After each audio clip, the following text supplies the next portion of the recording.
Assalamualaikum warahmatullahi wabarakatuh. Alhamdulillahirrahmanirrahim.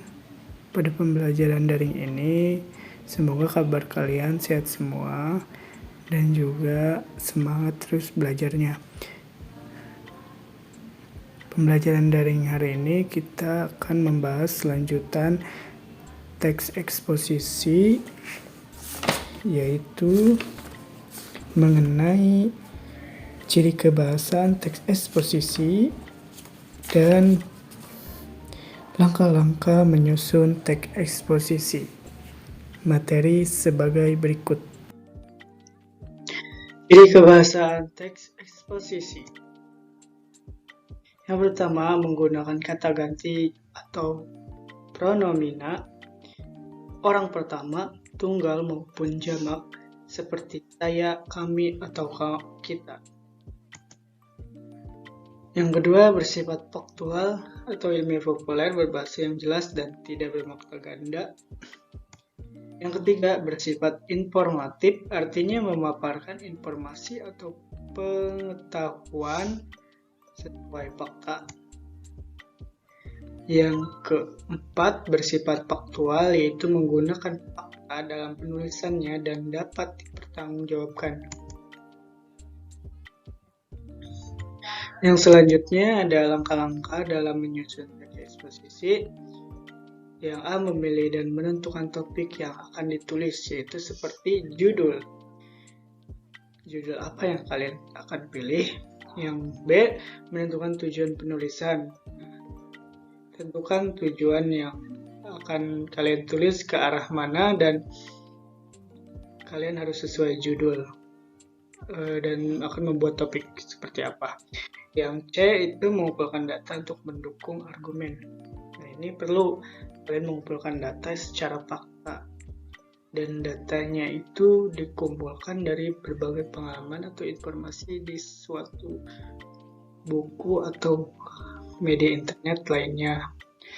Yang D, menyusun kerangka tulisan. Nah, kalian susun kerangkanya mana bagian judul, tesis, argumentasi, dan kesimpulan.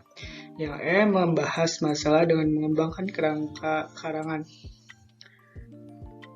Nah, di sini membahas masalah apa kalian itu sesuai topik atau judul yang kalian buat dan akan menjadi satu kesatuan menjadi teks eksposisi. Nah, yang terakhir membuat simpulan. Nah, membuat simpulan itu penegasan dalam suatu akhir teks eksposisi. Nah, yang selanjutnya struktur pembacaan ulang dan cermati.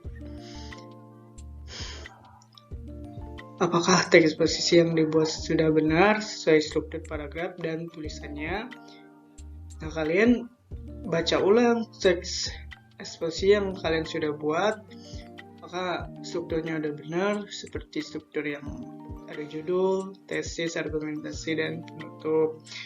Dan paragrafnya sudah benar atau tidak.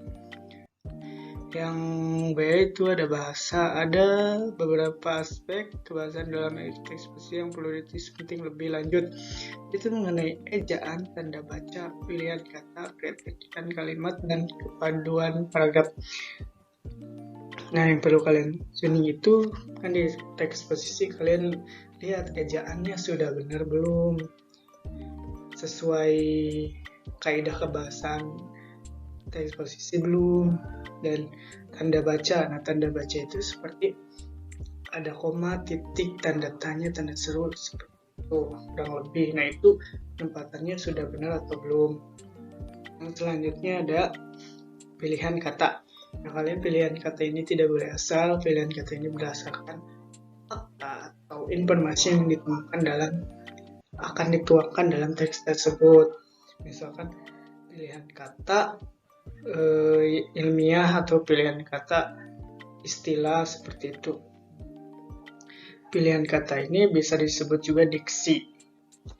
Yang terakhir ada keefektifan kalimat. Nah, keefektifan kalimat itu dalam satu kalimat itu udah efektif atau belum. Misalkan kalau keefektifan kalimat itu bisa dilihat dari apakah ada kata-kata ganda atau kata yang tidak diperlukan dalam kalimat tersebut, dan harus ada penambahan kata agar si kalimat tersebut searah dengan gambaran teks tersebut. Nah, yang terakhir ada kepaduan paragraf. Nah, kepaduan paragraf ini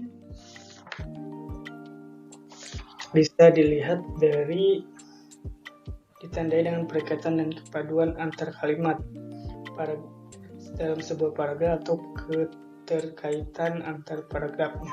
Paragraf ini tuh dari paragraf 1, 2, 3 itu harus bersangkut paut gitu ya. Tidak boleh ada yang misalnya paragraf 1 ngebahas ini, paragraf 2 malah ngebahas yang lain. Nah, tidak boleh seperti itu, harus satu kesatuan. Baik.